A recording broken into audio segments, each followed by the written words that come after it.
안녕하세요. 역사 돋보기입니다. 옛 전근대 시대에는 국가 경제가 100% 국가 정부에 의해 결정되었습니다. 하지만 자본주의 현대사회에서는 국가 정부를 비롯해 기업인들도 국가 경제에 거대한 영향력을 끼치기 마련입니다. 6.25 전쟁 이후 지지리도 가난했던 대한민국이 한강의 기적을 만들고 고도의 경제 성장을 이룩한 배경엔 기업인들의 역할을 무시할 수가 없습니다. 한국 현대사 속 한국을 이다지도 압축적으로 경쟁 성장시킬 수 있었던 가장 대표적인 두 기업이 삼성과 현대일 텐데, 그렇다면 삼성의 창업주 이병철과 현대의 창업주 정주영은 어떤 역사적 흐름에서 삼성과 현대를 만들어냈을까요?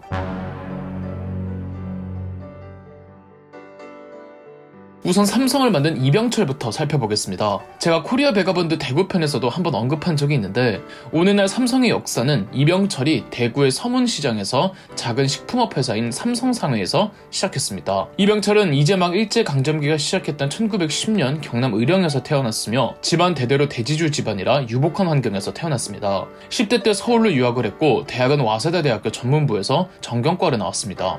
대학 중퇴 후에는 딱히 할 일 없이 무의미하게 친구들이랑 도박이나 하면서 살았다고 합니다. 하지만 어느샌가 이러면 안 된다고 느낀 이병철은 본격적으로 사업에 뛰어들기를 결심하고는 집안의 재산으로 마산에서 정미소일과 운수업 쪽으로 창업을 시작했죠. 그런데 하필 이때가 일제가 중일전쟁을 시작해서 식민지 조선의 식량과 자원을 수탈할 때여서 이 마산에서 이병철의 첫 사업은 대폭 망해버렸습니다. 그나마 정리한 자금을 갖고 1938년 새로 시작한 회사가 바로 대구 서문시장에서 삼성상회였죠. 삼성의 시작이자 오늘날 삼성물산의 전신이 되는 작은 회사였습니다. 삼성상회에서는 제분업과 더불어 국내 첨가류와 건어물을 가공 판매했으며 중국이나 만주와 일본에도 수출을 하며 나름 성과를 올렸습니다. 일제강점기 때만 해도 영남권 내에서만 유통하던 삼성상회는 해방 후 전국 유통으로 사업을 확장했고 1948년 사명을 삼성물산공사로 바꾸고 회사도 서울에 둡니다. 하지만 6.25가 발발해버리죠.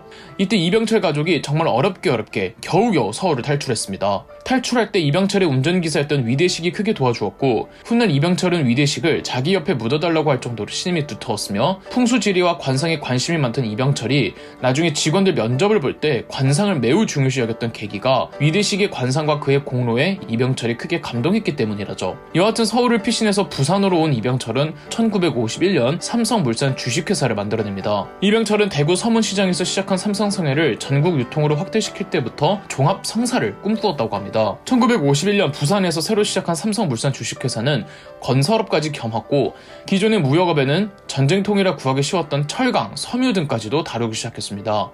전쟁이라는 거대한 사건이 누군가에겐 위기이지만 또 누군가는 이것을 기회로 삼는 게, 이 전쟁이라는 특수한 상황에서 쉽게 구할 수 있는 고철을 수집해서 아직 2차 세계대전의 여파를 시달리며 철이 부족했던 일본에게 철을 팔고, 전쟁통이라 먹을 것이 없던 한국에는 중국으로부터 설탕을 수입해야 파는 등 어떤 나라에서 어떤 상황이니 무엇이 필요할 거고 무엇을 얻어낼 수 있는지를 정확하게 판단하고 필요한 자원을 적확하게 분배하는 센스가 아주 탁월했던 거죠. 이병철은 1953년 제1제당, 1954년 제1모직을 설립합니다. 특히 전후 복권 사업에서 삼성물산의 역할이 절대적으로 필요했기에 이승만 정부에서 물심양면 삼성물산을 지지해 주었습니다. 1958년 이병철은 현재 삼성화재가 되는 안국화재를 인수했습니다. 이승만 정부 때 대표 기업인은 이병철과 삼성물산이 독보적이었죠. 하지만 4.19 혁명으로 이공화국이 들어서고 또 박정희가 5.16 군사 정변을 일으키며 초반에는 기업인들을 부정축제로 몰아 막대한 세금을 물리려고 했습니다. 이병철이 겨우 박정희를 설득해서 앞으로 국가 경제 발전에 이바지하겠다는 약속으로 박정희의 타겟팅에서 벗어납니다. 하지만 이병철과 박정희는 썩 좋은 사이는 아니었다고 하네요. 그럼에도 이병철은 1963년 오늘날 신세계백화점의 동아백화점과 오늘날 삼성생명의 동방생명을 인수하였습니다. 이맘때쯤 이병철은 국내 최대 규모의 비료공장 건설에 박차를 가하고 있었는데 1966년 삼성의 한국비료공업 주식회사에서 일본의 미쓰이물산을 통해서 비료공장 건설을 추진하려 하는 가운데 미쓰이물산으로부터 건설 자재를 수입해와야 하는데 건설 자재 외에 다른 품목들까지 건설 자재라고 숨기면서 밀 수입을 해와 암시장에 팔았고, 심지어 그 중엔 사카린도 있었습니다. 이른바 사카린 밀수 사건이 터졌고 국민적 여론이 삼성에 대해 대단히 좋지 않자 박정희도 구태여 이병철과 삼성을 쉴드 쳐주지 않았습니다. 이렇듯 60년대는 이병철에게 썩 좋지 않은 시대였습니다. 심지어는 사카린 밀수 사건으로 이병철의 둘째 아들 이창희가 박정희 대통령에게 탄원서를 보내 이병철의 복귀를 막아달라고 하며 이른바 왕자의 난 시초를 터뜨렸죠. 아버지를 공사 치료하냐며 불쾌하던 박정희는 오히려 해당 사실을 이병철에게 알려주었습니다. 이병철은 복귀 후 둘째 아들 이창희를 완전히 후계 구도에서 밀어내버렸죠. 후계설 1위였던 장남 이맹희는 이도저도 아닌 애매한 입장을 취하면서 이병철과 거리가 멀어졌고, 후계는 3남이었던 이건희가 계승했죠. 60년대 후반에서 70년대 이병철이 새로운 시작을 하겠다며 뛰어든 사업이 바로 전자였습니다. 1969년 이병철은 박정희를 다시 설득해 정부의 지원을 받아 삼성전자공업을 만들고 비로소 삼성전자의 역사를 시작시키죠. 이 당시 이미 고령이었음에도 향후 주력이 될 사업을 꿰뚫어 본다는 해안 자체가 감탄스러울 뿐이죠. 삼성전자는 흑백TV와 선풍기 등으로 처음 시작했지만 이때까지만 해도 업계 1위는 아니었습니다. 70년대부터 이병철의 삼성은 재기에 성공하는데 1974년 삼성중공업을 설립하고 반도체 회사를 인수합니다. 1977년 삼성물산에서 건설업을 독립시켜 삼성건설을 만들죠. 1980년대부터 이병철은 미국에서 일본 기업들의 반도체 진출력을 보고는 반도체의 전망을 내다보며 반도체 사업에 주력을 쏟았고, 삼성전자가 삼성전자가 될 수 있던 배경에는 반도체의 미래를 내다본 이병철의 선구안이 있었죠. 그리고 이병철은 1987년 폐암으로 사망합니다.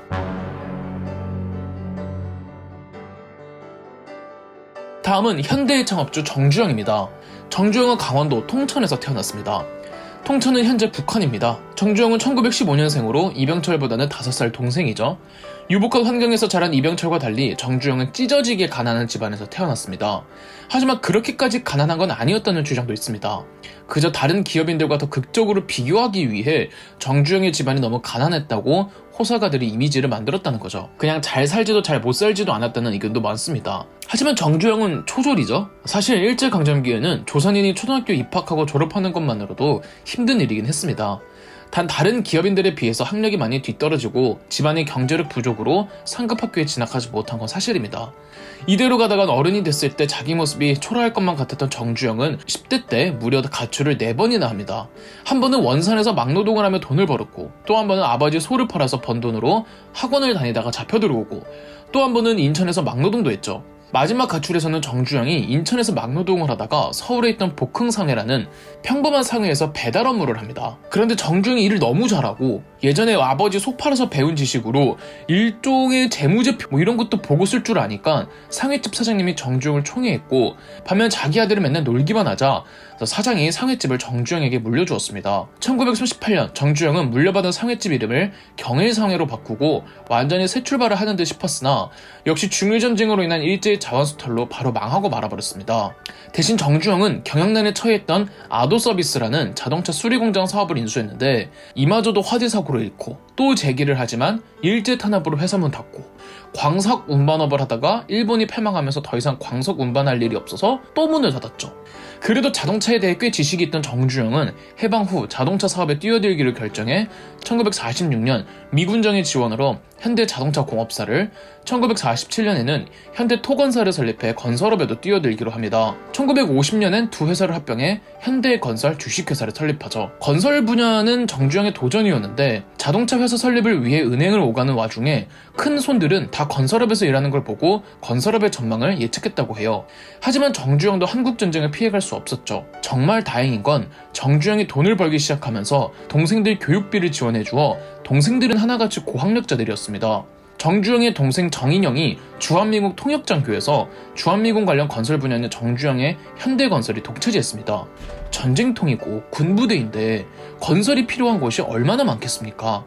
이 덕에 현대건설이 매우 커지죠. 덕분에 해방 후 현대그룹을 만듭니다. 1970년대에는 박정희가 정주영에게 조선소 사업을 지시했습니다. 정주영이 다른 건 몰라도 아직 한국은 조선소가 무리라고 하자 박정희는 무조건 진행하라고 했고, 정주영은 차관을 찾으러 세계를 돌아다닙니다. 외국도 한국에게 조선업은 아직 무리라고 생각했기에 차관 찾는 일이 여간 쉬운 게 아니었습니다. 영국의 바클리스 은행과 이야기가 잘 풀리나 싶더니 엎어지자 정주영은 영국의 선박 컨설턴트 회사의 사장 롱버텀을 찾아갑니다. 정주영은 롱버텀 사장에게 한국의 거북선을 보여주며 한국인들의 조선 실력을 뽐내주어 추천서는 받아냈지만 바클리스 은행에서는 너희 배를 살 사람을 먼저 구해오라는 조건을 내걸었습니다.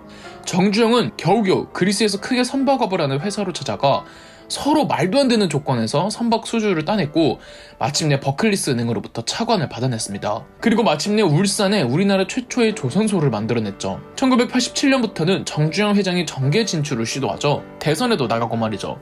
정치와 일절 거리를 두려고 했던 이병철 회장과는 또 이런 면에서 다르죠. 김영삼 대통령과는 사이가 썩 좋지 못했고 대신 정주영 회장은 김대중 대통령을 도왔습니다. 그러면서 대북 사업에 관심을 갖더니 1998년엔 그 유명한 소 500마리를 북한으로 보내는 퍼포먼스를 선보였죠. 2000년경부터 정주영 회장의 건강이 급격하게 안 좋아집니다. 그 사이 현대에서도 왕자의 난이 일어나죠. 삼성의 왕자의 난은 이병철이 건장할 때 일어난 일이라 안정적으로 이건희에게 계승될 수 있었지만 현대의 왕자의 난은 정주영의 상황을 정리하고 수습할 여력이 되지 못했고 결국 현대는 4가지 계열사로 분리가 되어버립니다.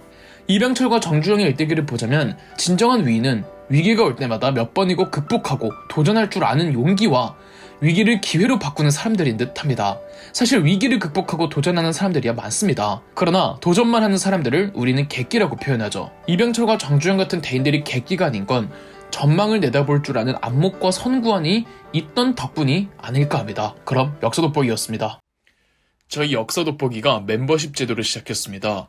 저희 영상 제작에 큰 도움이 되는 멤버십 가입 많은 관심 부탁드리겠습니다.